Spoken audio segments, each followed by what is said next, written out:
Tonight begins the journey to replace an old government that costs you more and delivers you less with a new government that puts you first, your paycheck, your retirement, your home, your country.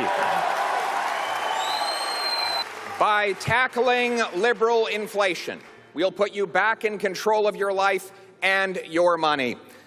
That was Pierre Poilievre at his leadership victory ceremony in September of 2022. A moment that signaled a major shift in Canadian politics. But who is Pierre Poilievre? What does he stand for? And why is everybody talking about him? Today we'll unpack his leadership, controversies, and what his rise means for Canada and the world. Let's start with the basics. Pierre Poilievre is a longtime Conservative MP who has been representing his Ontario riding since 2004. At just 25 years old, he became one of the youngest MPs in Canadian history. Over the years, he's built a reputation as a fierce debater and an unapologetic advocate for small government, lower taxes, and personal freedoms. Poilievre's political journey began with a strong focus on economic issues. Early in his career, he was known for championing tax cuts and fighting against government overreach.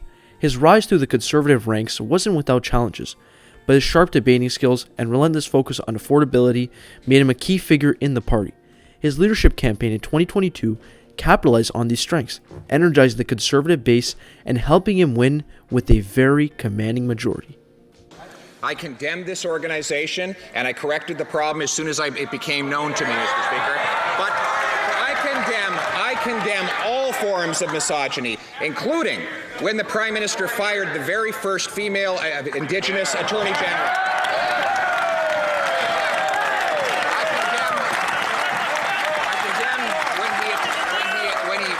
Treated minority young women in his own caucus who had to leave politics, and I condemn him for when he dressed up in racist costumes so many times he forgot them all. We condemn it always, Mr. Speaker.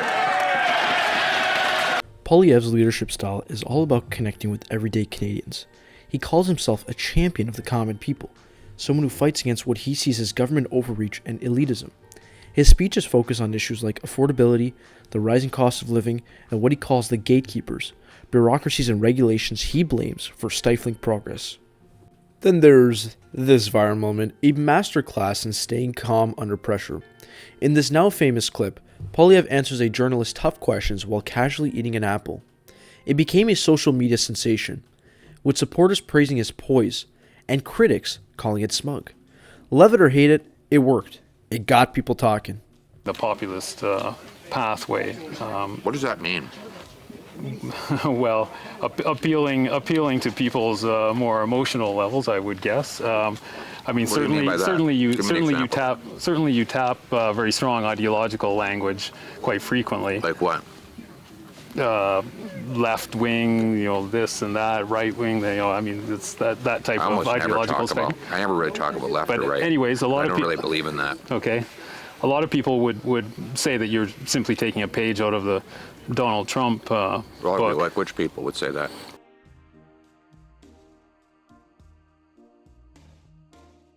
Justin Trudeau has unveiled new measures to combat global warming. He was flanked by several senior ministers as he described the $15.2 billion plan. It will see the carbon tax. In fact,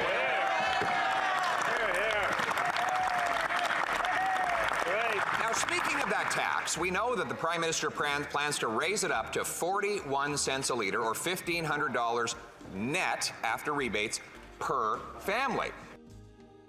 One of Poilievre's biggest targets lately has been the federal carbon tax. He argues that it's driving up the cost of essentials like gas and groceries, making life harder for Canadian families. He's pledged to scrap it entirely if elected Prime Minister, but critics say this approach ignores the need for climate action. What do you guys think? Is the carbon tax helping or hurting Canadians? Does this cost $570,000 and this costs $210,000? The difference is right over there. This is Niagara Falls, New York State, in the US of A. This is Niagara Falls, Ontario, Canada. Housing is another cornerstone of Pierre Poilievre's platform. With home prices skyrocketing across the country, especially in urban centers, he's promised to cut red tape and build more homes faster. His message is clear. young Canadians deserve a shot at home ownership without being crushed by debt.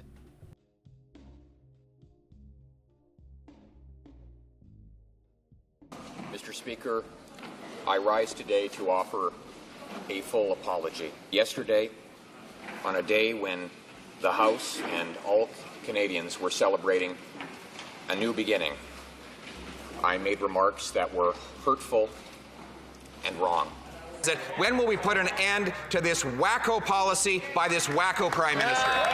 Mr. Speaker, I replace wacko with extremist. He is Leader of the Opposition, one last time, to please withdraw that comment and simply withdraw that comment.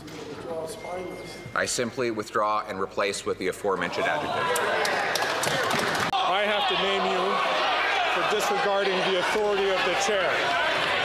Pursuant to the authority granted to me by Standing Order 11, I order you to withdraw from the House and from any participation by video conference for the remainder of this day's sitting. But Poilievre's rise hasn't been without controversy. Critics accuse him of using divisive rhetoric and oversimplifying complex issues. For example, his focus on gatekeepers has been praised by some as refreshing, but dismissed by others as too vague. And then there's his opposition to the Bank of Canada, which economists say could undermine trust in key financial institutions.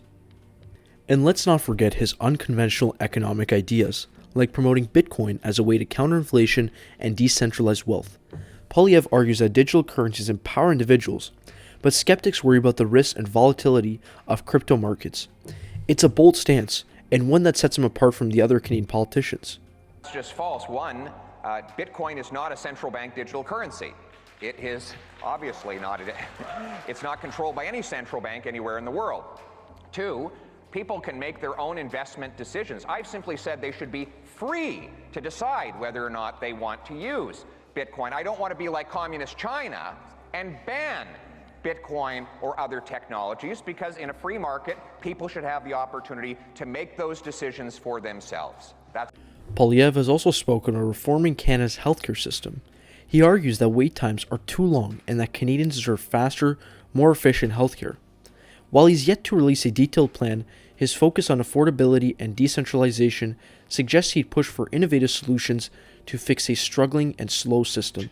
To double our national debt and add more debt than all previous federal prime ministers combined without improving health care. In fact, by all accounts, he's made it worse, and some even say our health care system is broken. Health care is broken, and the federal government is broke after 8 years of Justin Trudeau. He had money for the We Charity, $54 million for the useless and broken ArriveCan app, over $100 million for the McKinsey high-priced consultants, but he doesn't have enough money for health care. And so yesterday he announced sums that are not adequate, according to the premiers, to fix the health care damage that has emerged under 8 years of Trudeau. Rising again only months after he promised they would come down. I asked him late last year if he would talk to the Medeiros farm about their rising carbon tax bill. They just got their bill for December, and it is $21,000 in carbon taxes alone. I ask now, as I asked back then, how exactly will the Medeiros family pay this bill when it quadruples to over $80,000 a year? Lastly, Poilievre has made a point of addressing the concerns of rural Canadians. From farming regulations to infrastructure investments, he's pledged to ensure that rural communities aren't left behind. This strategy has helped him connect with a key voting bloc often overlooked in national debates. Whether you support him or not, Pierre Poilievre's chances of becoming Prime Minister are very real. Polls show growing support for the Conservatives under his leadership, especially among younger voters frustrated by the rising cost of living. But the big question remains, can he unite the country while sticking to his bold, unapologetic vision? So what do you think? Is Pierre Poilievre Canada's next Prime Minister? Are his policies what the country needs right now, or do they fall short? Let's discuss in the comments. Don't forget to like, subscribe, and hit the bell for more deep dives into Canadian and international politics. And that is Empowered Politics. I will see y'all in the next one.